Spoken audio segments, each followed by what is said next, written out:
I inherited a storage unit that wasn't supposed to exist. When my grandfather Daniel Whitmore passed away, I thought the hardest part would be cleaning out his old house and deciding what memories to keep. He was the kind of man who saved everything: old newspapers, broken watches, handwritten notes, and boxes filled with things nobody remembered. But I never expected to find something he had hidden from our entire family for more than 20 years. While going through his desk, I discovered an envelope with my name written on it. Inside was a small key attached to a paper tag. The tag only had 3 words written on it: Storage Unit 314. There was no address, no company name, and no explanation. Along with the key was a handwritten note from my grandfather that said, "When the time comes, you are the only person who should open it. Do not bring anyone with you." I immediately showed the note to my father. The moment he saw it, his expression changed. He told me my grandfather had rented a storage unit years ago after my grandmother died. He believed it was used to store her belongings because my grandfather couldn't let go of her memories. But according to my father, that unit had been emptied and closed years ago. He had no idea why my grandfather would leave me a key now. I searched through all of my grandfather's documents, hoping to find some explanation. I found nothing. There was no rental agreement, no receipts, and no mention of any storage facility. It was like Unit 314 had never existed. But the strange message from my grandfather kept bothering me. He wasn't the type of person to create mysteries, and if he wanted me to find something, there had to be a reason. After hours of searching, I found a storage facility about 30 minutes away that had been operating since the late 1990s. I called and asked if they had a Unit 314. The employee became silent after hearing the number. She asked how I knew about it.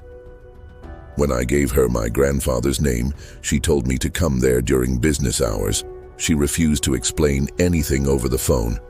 When I arrived, an older woman at the front desk recognized my grandfather's name immediately. She disappeared into the back office and returned with a folder. She told me my grandfather had paid for Unit 314 for 22 years. The strange part was that he had never listed a family member as a contact. The rent was always paid on time, even during the final months of his life when he was too sick to leave his house. I asked when he had last visited the unit. She checked the records and told me he came 3 months before he died. That didn't make sense. My grandfather had been seriously ill and could barely walk. There was no way he could have driven there alone. I asked if anyone else had access, but she said the records showed only my grandfather had ever been registered with a key. She handed me a flashlight and walked me toward the unit. The hallway became quieter as we moved deeper into the building. When we reached Unit 314, I noticed something strange. Every other unit had old, rusty locks, but this one had a brand new lock. My hands shook as I placed the key inside. It turned instantly, like someone had been waiting for me to open it. Inside, I expected to find old furniture or boxes of my grandmother's belongings. Instead, the unit was perfectly organized. Along the walls were dozens of cardboard boxes labeled with different years: 1999, 2001, 2005, 2010, and 2015. In the center of the room was a small wooden table with a notebook sitting on top. My name was written across the cover. The first page of the notebook contained a message from my grandfather. It said, "If you are reading this, then I am gone, and you have found the room I spent my life trying to protect." As I continued reading, I discovered that the storage unit wasn't for memories. It was for evidence.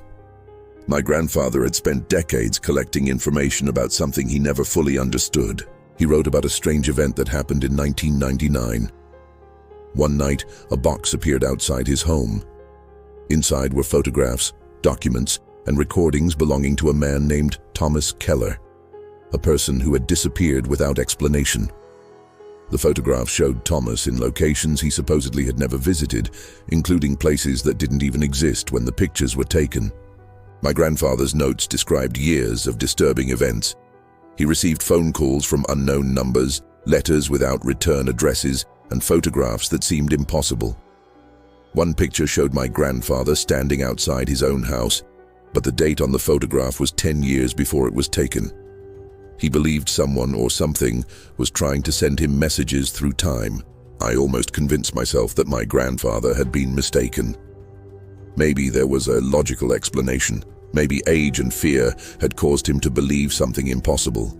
But then I opened another box and found hundreds of photographs.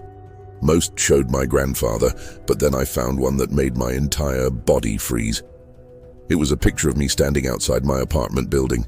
The photograph looked recent. I had never seen it before, and nobody in my family had taken it. When I turned it over, there was a date written on the back. It was taken 2 weeks before my grandfather died. The worst part was the background. Behind me was the same storage facility, and standing near the entrance was my grandfather, watching me. I called my father immediately and asked if he knew about the storage unit. He stayed silent for several seconds before admitting that my grandfather had warned him never to open it. When I asked why, my father said something I still can't forget.